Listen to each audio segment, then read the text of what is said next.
The parking meter rates do not have to go up. It would be nice if council and the administration could work together on the timing of this so we don't distort the already imbalanced distortion that's there.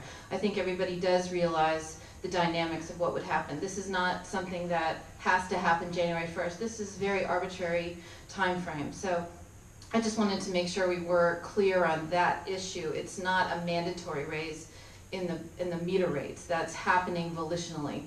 The second thing I just want to point out that if the BPA finances are so terrific, then we should not have to be raising meter rates on the backs of the small businesses and the parkers downtown. I did read a really great brochure that was put out. It was 69 pages by the Pennsylvania State Department of Economic Development on the purpose of authorities and why they were made. And they really were created so that the authorities could leverage their own debt and not put it on the taxpayer's debt. So we're not talking about taxpayer paying for this, we're talking about taxpayer leveraged debt. If the parking authority wants to go and issue revenue bonds, I'm all for it because that takes the burden off of and the risk off of the taxpayers. If their finances are working so well, then they can pay the higher amount for revenue bonds. And then finally, the last thing I'll say is Walnut Street Garage is in the central business district. So there is a viable reason why the city would need to make sure that it's there and effective. And also, it exists. It already exists. So if it needs to be replaced, then that's a logical use of what we as council can see as taxpayer-backed debt.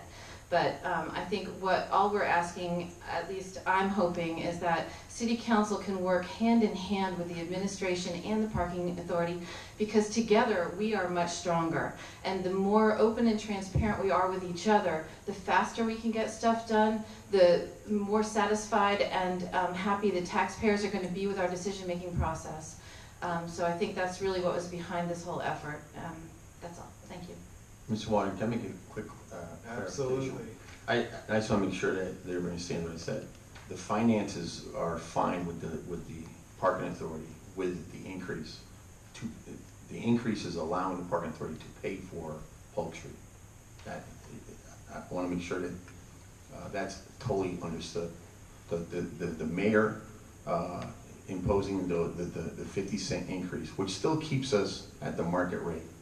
We're not higher than anybody else. In fact, we're still a little bit lower than some of the other cities.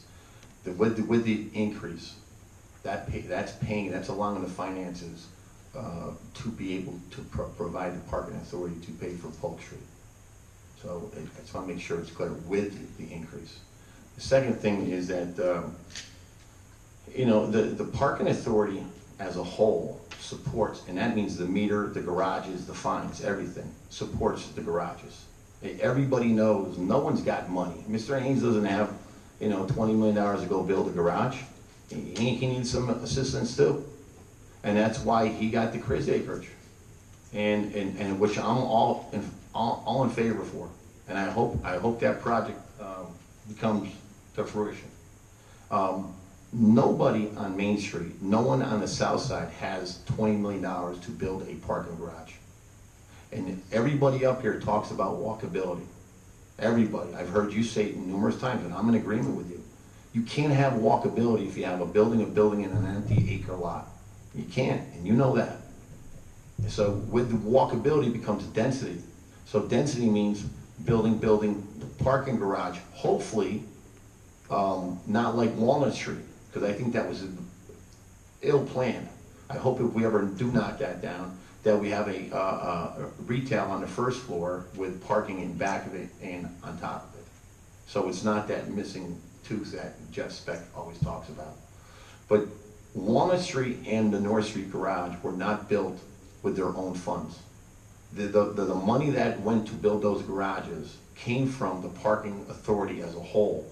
The meters, the fines, and the garage income that came in on a monthly basis helps build the garages. And we all live in a city and love downtown. What would downtown Bethlehem be without the garages? Where would everybody park? They're gonna park a mile and a half away.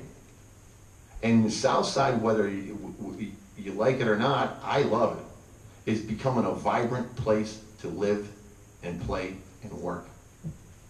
And they need parking.